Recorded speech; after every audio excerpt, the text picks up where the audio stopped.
આગળ વાત કરીએ ભાજપના નેતા ભૂપેન્દ્રસિંહ ઝાલાના બીઝેડ ગ્રુપ પર સીઆઈડીની રેડ પડી છે। 3 વર્ષમાં પૈસા ડબલ કરી આપવાનું કહી 6,000 કરોડ ઉઘરાવ્યા છે અને સીઈઓ ઝાલા સહિતના એજન્ટો ભૂગર્ભમાં ઉતરી ગયા છે।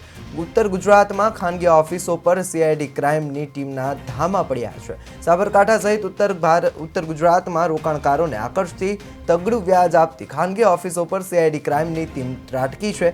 રોકાણ પર માસિક 7% વ્યાજ આપવાની લાલચ આપી રોકાણકારો પાસેથી ₹6,000 કરોડ ઉઘરાવી લેનારી બીઝેડ ફાઇનાન્શિયલ સર્વિસની 7 જિલ્લાઓમાં ઓફિસ આવેલી છે। સીઆઈડીએ આ તમામ ઓફિસો પર દરોડા પાડ્યા છે। આ કંપનીની ઓફિસો ગુજરાતમાં તેમજ રાજસ્થાનમાં પણ આવેલી હોવાનું પોલીસે તપાસમાં જાણવા મળ્યું છે। પોલીસના દરોડાના પગલે બીઝેડ ગ્રુપના સીઈઓ ભૂપેન્દ્રસિંહ ઝાલા સહિત એજન્ટો ભૂગર્ભમાં ઉતરી ગયા છે, જ્યારે 2 એકાઉન્ટમાંથી 175 કરોડના ટ્રાન્ઝેક્શન મળ્યા છે। સીઆઈડી ક્રાઇમના અધિકારીઓનું કહેવું છે કે થોડા સમય પહેલા અમને એક નામી અરજી મળી હતી। કરોડો રૂપિયાના રોકાણ મેળવી ભૂપેન્દ્ર ઝાલા એકાએક ભૂગર્ભમાં ઉતરતા રોકાણકારોમાં ચિંતાનો માહોલ છવાઈ ગયો છે। ગેરકાયદેસર રીતે લોભામણી લાલચો વડે રોકાણ કરાવતા હોવાનો જે છે સીઆઈડી ટીમે દરોડો પાડી એજન્ટોની પૂછપરછ કરી હતી। બીઝેડ ગ્રુપના સંચાલક ભૂપેન્દ્ર ઝાલાએ લોકસભાની ચૂંટણીમાં અપક્ષ ઉમેદવારી નોંધાવી હતી।